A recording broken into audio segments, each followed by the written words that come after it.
Bonjour à toi. Dans cette petite vidéo, laisse-moi te montrer la voix de Hanada le garnement. C'est lui.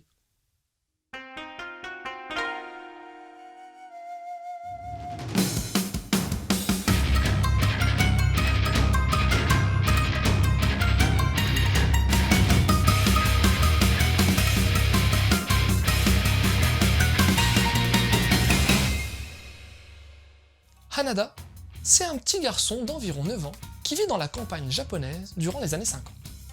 Au village, il a une sacrée réputation puisqu'il fait connerie sur connerie. Tu vois un chien tagué? C'est lui. T'entends des pétards? C'est lui. Il y a de la pisse partout? C'est certainement lui. Même s'il n'est pas méchant, il enquiquine bien sa famille et les autres habitants du village. Sauf qu'un jour, il va lui arriver une sacrée tuile. Ouais. En fonçant à toute berzingue en vélo, après avoir pété la télé noir et blanc de la famille, il se fait percuter par une bagnole. Rassure-toi, il va en réchapper, mais à quel prix? Car depuis son accident, Hanada développe un pouvoir tout particulier, celui de voir et d'entendre les fantômes, un des rares trucs qui le fait flipper.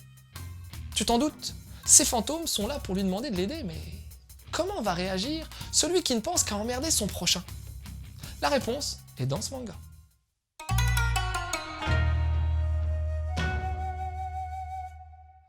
Concernant le graphisme général, on peut pas dire qu'Hanada se démarque énormément.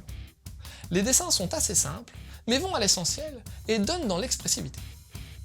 Les décors sont peu présents, mais réussissent à immerger le lecteur dans la campagne japonaise. Un bon point. Un autre bon point, c'est certaines scènes où les fantômes tentent de faire peur à Hanada.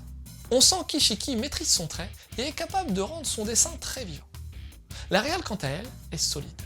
Sans en abuser, la mangaka utilise à bon escient les découpages en diagonale et rend la narration fluide et dynamique, ce qui fait d'Hanada le garnement un manga techniquement réussi et ce, sans forcément en avoir l'air.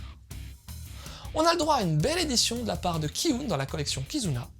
La couverture est attirante et l'édition respecte bien la version originale en gardant par exemple les onos japonaises.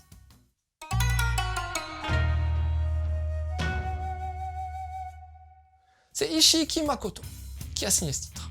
Elle n'est pas hyper connue du public français, mais on lui doit tout de même Piano no Mori, Piano Forest, dont t'as peut-être vu l'adaptation en film d'animation. Autant dire que c'est pas n'importe qui non plus. Ce manga est une vraie bouffée d'air frais, et on peut se féliciter de voir Kiun sortir ce manga datant déjà du beau milieu des années 90 au Japon, et qui a tout de même remporté le prix Kodansha en 95. Pour te dire que c'est pas de la daube, t'as également eu droit à un animé et à un film live dans les années 2000. Le pitch de départ, bien que simpliste, faut se l'avouer, un enfant qui après un accident est capable de voir des fantômes, c'est pas révolutionnaire non plus. A tout de même un bon petit potentiel. Le petit Hanada est plutôt sympa comme perso et son côté tête à claque n'est pas si prononcé que ça. En plus, il va pas mal évoluer au fil de ses rencontres et Hanada laissera apparaître un aspect touchant de sa personnalité en voulant aider les fantômes comme par exemple Chihiro, la chienne.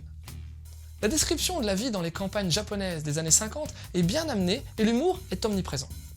Les personnages environnants, que ce soit la famille, les gamins de son école ou bien les fantômes, ont été pas mal travaillés et ont ce qu'il faut pour rendre la narration intéressante tout au long de ce premier volume.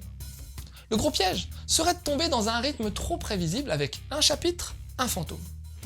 Mais j'ai bien l'impression qu'Ishiki tombera pas dans cet écueil, car elle a l'air d'être capable de faire intervenir ses fantômes dans plusieurs parties, rendant ce manga agréable et pas monotone pour un sou.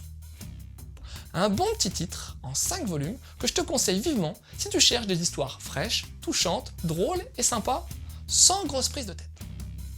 Pour ce que je mettrai en relation avec Hanada le garnement, j'ai bien envie de te parler de Crayon Shinchan, un titre phare de la culture manga où le petit Shinosuke n'est pas sans rappeler Hanada par rapport aux conneries qu'ils font tous les deux et leur faculté impressionnante à pouvoir se balader à poil sans aucune retenue.